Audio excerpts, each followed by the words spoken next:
Hey guys, welcome back to my channel. I'm so excited to be sharing my first Christmas DIY video with you guys this year. There will be many more to come. But before we get started, if you have not subscribed yet, I would love to have you subscribe and give this video a thumbs up. So first up, I have this rustic sleigh. For this craft, I'll be using this red sleigh bucket that I got from the Dollar Tree, and I'll be painting it with this Rustoleum chalked spray paint in the chiffon cream color. So I'm just going to be coating the entire sleigh in this paint. I will say though that I did have a little bit of trouble with that decal, so I will say learn from my mistakes here. If you're going to spray paint this bucket and not paint by hand, I would suggest taking some sandpaper just to rub off that decal. And once I did this, I had a lot easier time covering the sleigh with my spray paint.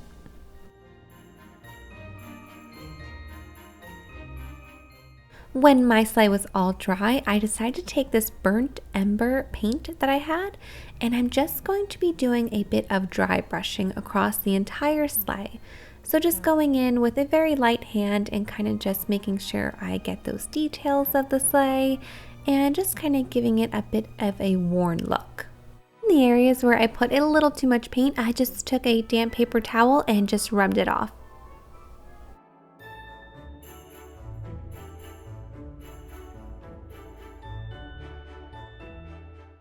Now to make the runners for my sleigh, I picked up one of the thicker foam boards from the Dollar Tree, and I'm just sketching out here, putting some dotted lines so I know where to put my tabs, the ones that are going to connect to the sleigh.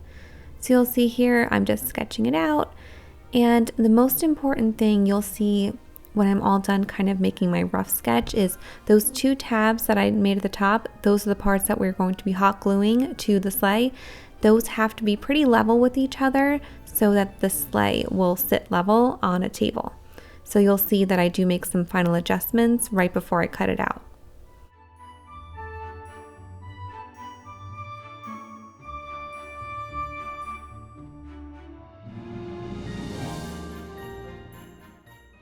So now that I'm all done with that sketch, I'm just going to be cutting it out. So you can use an X-Acto knife for this, but I am going to be using my hot knife.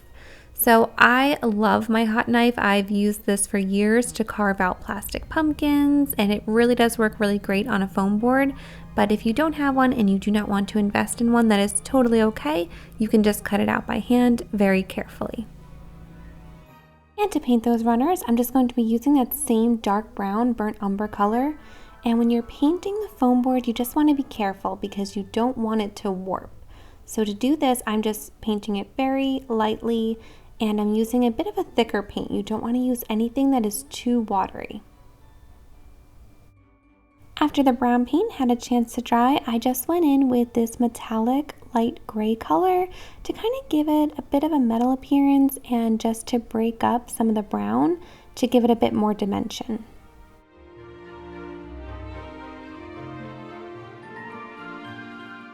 And while that is drying, I'm just going to be using one of these wood snowflake ornaments from the Dollar Tree, and I'm just going to be painting it white with some acrylic paint so we can hang it from the sleigh.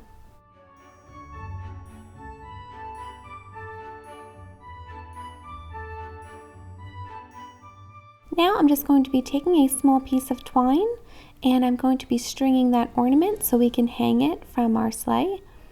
And then you're going to see in a second, I'm going to be using just a big ball of twine that I got from the Dollar Tree. And I'm going to be holding a piece in place in the front there. And then I'm just going to be wrapping the twine around several times and then tying it in a knot. Now I'll just be stringing that ornament on and tying the leftover string into a bow.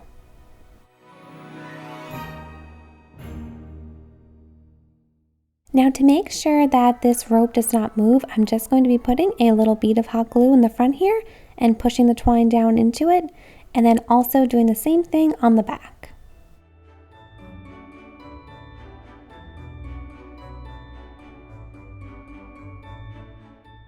Now the last step is just going to be attaching those runners. So to do this, I'm just going to be putting hot glue on the bottom of the bucket and then holding them in place until it dries. And then you will see I do add a little bit of extra hot glue on the sides just to make sure that it is nice and sturdy.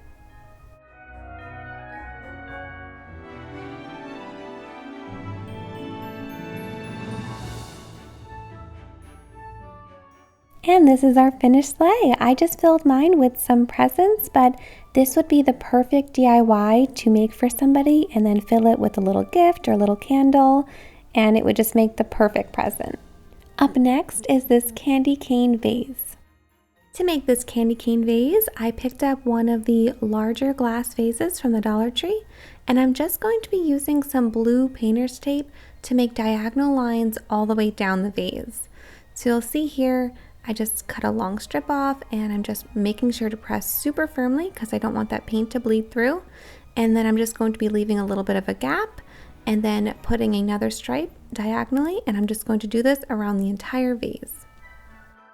Here it is, all taped up, and we're just going to be painting that exposed glass portion. So for this, I picked up this Rustoleum chalked paint in the Farmhouse red color, and I'll leave a link to this one below. So I'm just brushing on a nice thick coat into that glass area there, and to cover it fully, I did end up doing 2 coats. So I'm just going to go around my whole vase, finish painting, and I let it dry for about an hour, and then I went in with my second coat.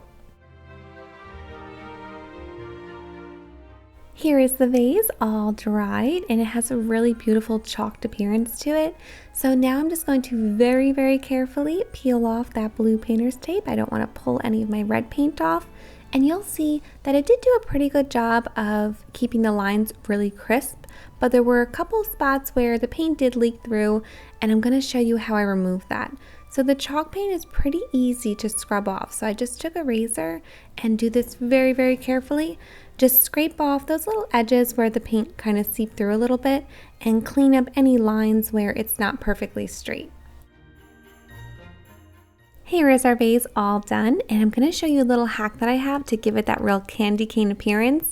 So just take a piece of computer paper and just kind of make a cylinder with it and slide it in there, and it fits perfectly. So this is perfect if you want to use it as a vase for some faux flowers like I'm going to be doing. Or if you remove that paper, you can use it as a candle holder. So you'll see here, I just put a white candle in it, a flameless one, and it really gave it that candy cane appearance with the white candle and the red paint. Either way you use it, this candy cane vase is so cute. And the last DIY is this milk and cookies for Santa. For our cup of milk candle, you're just going to need to pick up one of these glass mugs from the Dollar Tree, as well as one of these candles from the Dollar Tree. So to start off, we're going to need to melt that candle down. So to do this, I put a big pot of water on my stove and brought it to a boil. Then I turned it down to a simmer, and I'm just going to submerge my candle in it. So you want to make sure to keep it on low though, so it's not boiling the whole time. You want your wax to melt nice and slow. That way you do not end up with a lot of bubbles in it. So here it is, fully melted. And now we're just going to remove that wick. So do it carefully because the wax is really hot. So I just used a craft stick for this. And we're just going to take that wick out. And now we are going to be using that wick in our new candle. So to do this, just put a little bit of hot glue on the end of it, and I'm just going to secure it to the bottom of my glass. Now you're just going to hold that wick up and pour that melted wax in very carefully. I'm using an oven mitt for this because that glass is still pretty hot. So once you fill it up to the height that you want, you're just going to have to hold that wick in place to make sure that it dries right in the center. So to do this, I just held it upright with 2 craft sticks. Here's my glass. I left it overnight to fully dry and harden, and now I'm just going to be trimming that wick to the appropriate length, so about an inch or so, maybe a little bit less. And now your candle is all done. And now I'm going to be making some faux cookies to go with my glass of milk. So I'm going to be leaving the recipe for this linked down below. So it's super, super simple, and you most likely have all these ingredients already on hand. It's just 4 simple ingredients. It's just flour, salt, some cinnamon, and some water. And this recipe makes about 5 to 6 small cookies, and that is all I kind of needed for my faux cookie plate, but you could always multiply this recipe if you wanted to make some ornaments for your tree. So for my cookies for Santa, I wanted to do some little gingerbread men, and this cookie cutter is not from the Dollar Tree, but you can definitely find a gingerbread man cookie cutter at the Dollar Tree, or a whole bunch of other shapes. So I'm just going to be rolling out my dough here till it's about a 1/4 inch thickness. and cutting them out with my gingerbread cookie cutter and placing them on a baking sheet that I lined with parchment paper. So these will have to cook in an oven at 250 degrees for 2 hours. It does take a long time, but it's kind of basically just dehydrating the faux cookies. So this is them all done. They do tend to puff up a little bit, but that didn't really bother me since these aren't really for eating. And I'm just going to be putting some faux icing on them with some caulk. So you can find caulk at the Dollar Tree. And I'm just going to be pretending it's real icing and giving him some buttons and putting a little icing around his hands and feet and his face.